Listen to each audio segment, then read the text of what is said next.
میرے نبی پاک علیہ السلام نے فرمایا فرشتے 950 سال میرے عمر کی شان بیان کریں تو ختم نہیں ہو سکتے. اتنا بڑا شخص عمر فاروق، اتنا بڑا آدمی. ایک دن اعلان کیا عمر فاروق نے، لوگوں مسجد میں آؤ، بات کرنی ہے. امیر المومنین کا پیغام ہے، سارے مسجد میں آ جائے. کھچا کھچ مسجد نبوی صحابہ سے بھر گئی.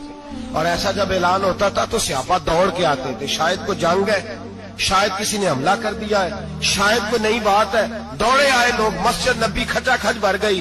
سیدنا فاروق اعظم رضی اللہ تعالیٰ عنہ ممبر پہ بیٹھے. حضرت عبد الرحمن ابن عوف رضی اللہ تعالیٰ عنہ فرماتے ہیں کہ صحابہ تجسس کے دیکھ رہے ہیں کہ پتہ نہیں کسی طرف سے پیغام نہیں آ گیا، کوئی کافر حملہ نہیں کرنے لگا، اللہ جانے کیا ہوا ہے، بڑی پریشانی ہے. عمر بیٹھے، اللہ کی حمد کی، نبی پاک صلی اللہ علیہ وسلم پر درود پڑھا، اور پھر عمر فاروق بولے، فرمانے لگے میں جب مکے میں رہتا تھا نا تو کبھی گھر میں قحط آ جاتا تھا، کبھی قحط آتا تھا گھر میں، بکریوں کے دودھ خشک ہو جاتے تھے، گندم نہیں ملتی تھی، پانی نہیں ہوتا تھا. تو فرمایا میری اماں مجھے خالہ کے گھر بھیج دیتی تھی.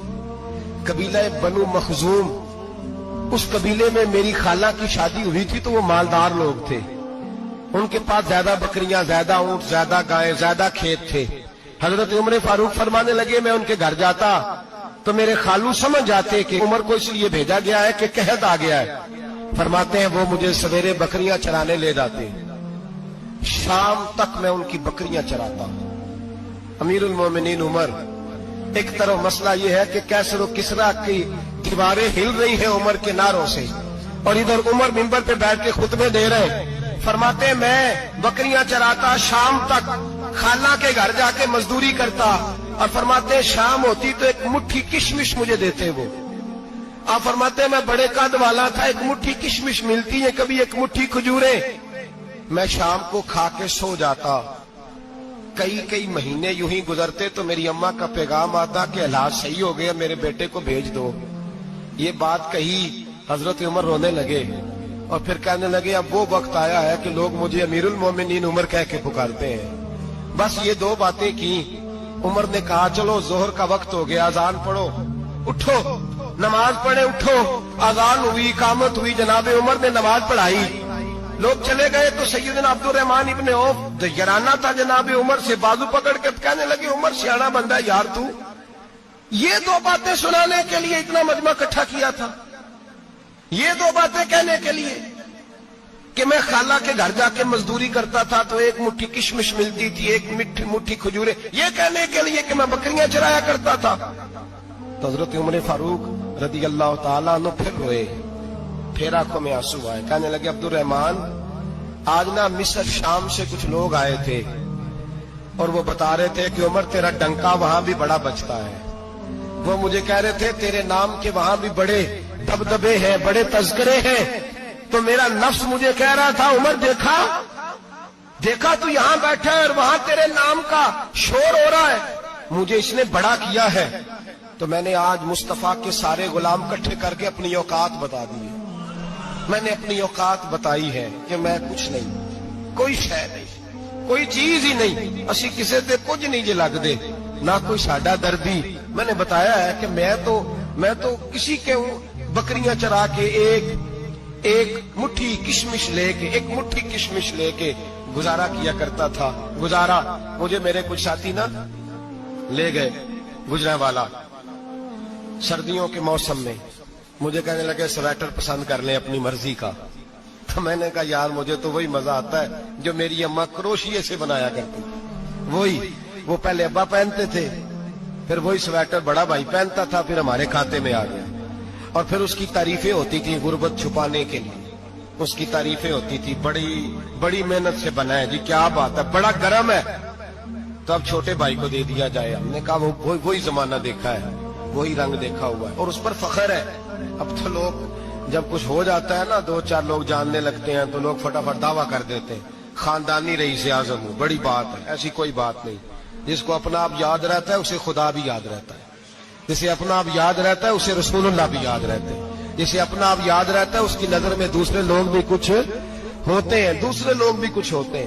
میں عمرے کے لیے حج کے لیے جاتا رہتا ہوں، رب مجھے اپنے فضل سے بلا لیتا ہے. تو میں ایئرپورٹ سے نیچے اترا تو ایک صاحب میرے جاننے والے تھے, دوڑ کے آئے اور مجھے کہنے لگے کیا بات ہے, سنا ہے اس دفعہ آپ سعودی ایئر لائن سے آئے, سیدھا مدینہ شریف آئے, کیا بات ہے آپ کی؟ اور میں نے کہا صاحب چھوڑ دیں, میں بھی جب پہلی دفعہ آیا تھا تو میں بھی بڑا گور گور کے ایئرپورٹ دیکھتا تھا, میں نے کبھی دیکھا جو نہیں تھا, میں بڑا گور گور کے دیکھتا تھا, کوئی ایسی بات نہیں ہے, یہ نظام قدرت ہے, بادشاہ کے فیصلے ہیں, وہ جب چاہتا ہے جس طرح کے چاہتا ہے فیصلے فرما لیتا ہے, تو یہ اس کے فیصلوں کی بات ہے. ہم لوگ نا جس حیثیت پہ ہوتے ہیں وہیں رہ جاتے ہیں, پچھلی بات بھول جاتے ہیں, اس لیے ہم چاہتے ہیں جو بھی ہمیں ملے جھک کے ملے, جو بھی آئے, اور یہ میرا آپ کا سب کا مشترکہ معاملہ ہے. میرے نبی پاک صلی اللہ تعالی علیہ وسلم نے صحابہ سے پوچھا تمہیں بتاؤں جنت کے بادشاہ کون ہوں گے؟ جنت کے عام لوگ نہیں, جنت کے, بولیے گا ذرا, جنت کے اللہ بادشاہ. جنت میں تو جانا بڑی بات ہے, اور حضور جنت کا بھی بادشاہ, ابن ماجہ میں لفظ ہے. تمہیں پتہ ہے جنت کے بادشاہ کون ہوں گے؟ تو میرے مصطفیٰ کریم صلی اللہ تعالی علیہ وسلم کے غلاموں نے کہا حضور ہمیں نہیں پتا. تو حضور نے فرمایا جنت کے بادشاہ وہ لوگ ہوں گے جنہیں دنیا میں کوئی بھی نہیں جانتا تھا, جن کے کپڑے سادے ہوتے تھے, جو غریب لوگ ہوتے, جو سفارش کرتے تھے تو ان کی قبول کوئی نہیں کرتا تھا, جو کسی کے ساتھ جاتے تھے تو ان کو مانتا کوئی نہیں تھا. وہ جنت کے بادشاہ ہوں گے, بادشاہ. اور فرمایا قیامت کے دن جب لوگ انہیں دیکھیں گے تو ان پر فخر کریں گے, رشک کریں گے, کہیں گے کیا بات ہے تمہاری. یہاں تو شوق ہی بڑا ہے, غریبوں نے بھی پوسٹر بنائے ہوئے ہیں, ڈاکوؤں, لٹیروں, چوروں کی تصویروں کے ساتھ لگوائے ہوئے, اپنے آپ کو بڑا کرنے کے لیے. آج ہی اختیار کریں, آج ہی اختیار کریں, اپنے آپ کو مٹانے کی کوشش کریں. رب کریم کے بندے آگے بڑھ بڑھ کے اپنا آپ دکھاتے نہیں, بڑا شوق ہے, پہلے فوٹو کھچا لو, باقی باتیں بعد میں ہوگی, پہلے ویڈیو بنا لو, باقی کچھ اور بعد میں ہوگا. پہلے اب تو پرسوں ترسوں مجھے ایک مولانا کہنے لگے کہ آپ سے میں نے, وہ یہاں جمعہ پڑھنے آتے ہیں کبھی کبھی, میرے دوست ہیں, کہتے ہیں آپ سے میں نے سنا تھا کہ اگر کوئی نبی پاک کا فرمان ہے, اگر کوئی نذرانہ دے تو اس کو لے لو, اگر کوئی تحفہ دے تو اس کو, حضور نے فرمایا لے لو اگر تمہیں کو دیتا ہے, اپنی مرضی سے, مانگنا منع ہے, کوئی دے دے تو لے لو, ورنہ ایک وقت آئے گا تم مانگو گے تمہیں ملے گا نہیں, جب کو دے دے تو لے لو. کہنے لگے آپ نے کہا تھا کو دے دے, تو اس وقت سے میں کوئی سوٹ دیتا ہے مجھے میری مسجد کا نمازی تو میں لے لیتا ہوں, کوئی مجھے کوئی اور شے دیتا ہے تو میں آپ سے سن کے.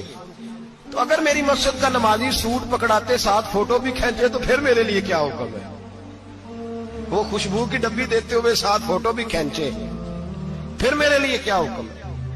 کہنے لگے رمضان میں یہ حال ہوا ہے کہ لوگ کپڑے دے رہے تھے اور فوٹو کھینچ رہے تھے, کیا چکر ہے, کہاں چلے گیا.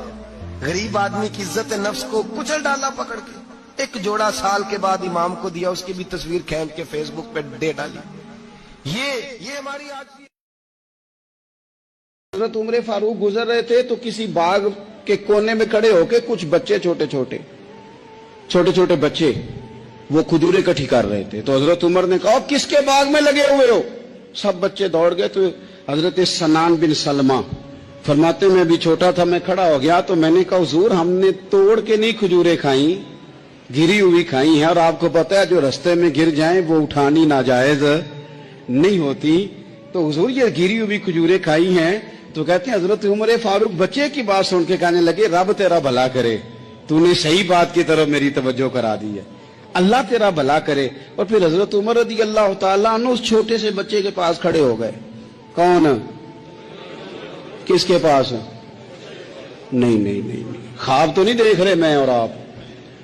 حکمران وقت 22 لاکھ مربع میل کا حکمران بچے کے پاس کھڑے ہو گئے, چھوٹے بچے کے پاس. دکان پہ غریب آدمی چڑھ آئے نا, دکاندار صاحب اللہ ماشاءاللہ ان کا مزاج خراب ہو جاتا ہے. اور تیسری چیز کہ نا وہ والی دکھاؤ تو کہتے لینیاں تے لے تو جا, اور اگر تگڑا بندہ آ جائے تو کہتے ہیں جناب آپ اس طرح کریں نشاندہی کر دے, میں انشاءاللہ خرید کے لا کے پیش کر دوں گا.